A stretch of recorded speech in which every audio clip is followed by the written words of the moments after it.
Praise the lord. ಕರ್ತನ ಪರಿಶುದ್ಧ ನಾಮಕ್ಕೆ ಮಹಿಮೆ ಉಂಟಾಗಲಿ. ಈ ಆಗಸ್ಟ್ ತಿಂಗಳಲ್ಲಿ ದೇವರು ನಮ್ಮನ್ನು ಕರೆತಂದಿದ್ದಾನೆ. 7 ತಿಂಗಳು ದೇವರು ನಮ್ಮನ್ನು ಕಣ್ಣಿನ ಮನೆಯಾಗೆ ಕಾದು 8ನೇ ತಿಂಗಳಿಗೆ ದೇವರು ನಮ್ಮನ್ನು ಕರೆತಂದ ದೇವರಿಗೆ ನಾವು ಸ್ತೋತ್ರ ಹೇಳೋಣ. ಈ ತಿಂಗಳಲ್ಲಿ ದೇವರು ನಮಗೆ ಒಂದು ಹೊಸ ವಾಗ್ದಾನವನ್ನು ಕರ್ತನು ಕೊಟ್ಟಿದ್ದಾನೆ. ಯಾವುದೆಂದರೆ ಯೆಶಾಯನ ಪ್ರವಾದನೆ ಗ್ರಂಥ 41ನೇ ಅಧ್ಯಾಯ 13ನೇ ವಾಕ್ಯ ಹೀಗೆ ಹೇಳುತ್ತದೆ, ಭಯಪಡಬೇಡ, ನಾನೇ ನಿನಗೆ ಸಹಾಯ ಮಾಡುತ್ತೇನೆ ಎಂದು ನಿನಗೆ ಹೇಳುವ ನಿನ್ನ ದೇವರಾದ ಯೆಹೋವನೆಂಬ ನಾನೇ ನಿನ್ನ ಕೈ ಹಿಡಿಯುತ್ತೇನಲ್ಲ ಎಂಬುದಾಗಿ. ದೇವರು ನಮ್ಮ ಕೈಯನ್ನು ಹಿಡಿದು ನಮಗೆ ಸಹಾಯ ಮಾಡುತ್ತೇನೆ ಎಂಬುದಾಗಿ ವಾಗ್ದಾನ ಮಾಡಿದ್ದಾನೆ.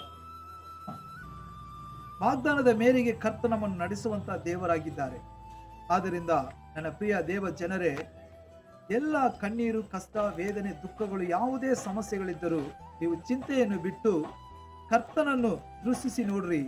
ಯೇಸು ಸ್ವಾಮಿ ಎಲ್ಲವನ್ನು ನಮಗೆ ನೀಗಿಸಿ ಸಮಾಧಾನವನ್ನು, ಸಂತೋಷವನ್ನು ಕೊಡಲು ನಮ್ಮ ಕರ್ತನು ಶಕ್ತನಾಗಿದ್ದಾನೆ.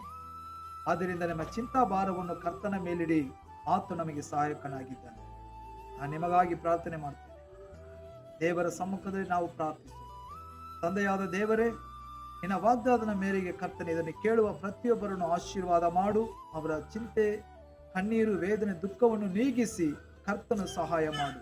ಯೇಸುವಿನ ನಾಮದಲ್ಲಿ ತಂದೆಯೇ, ಆಮೆನ್. ಆಮೆನ್.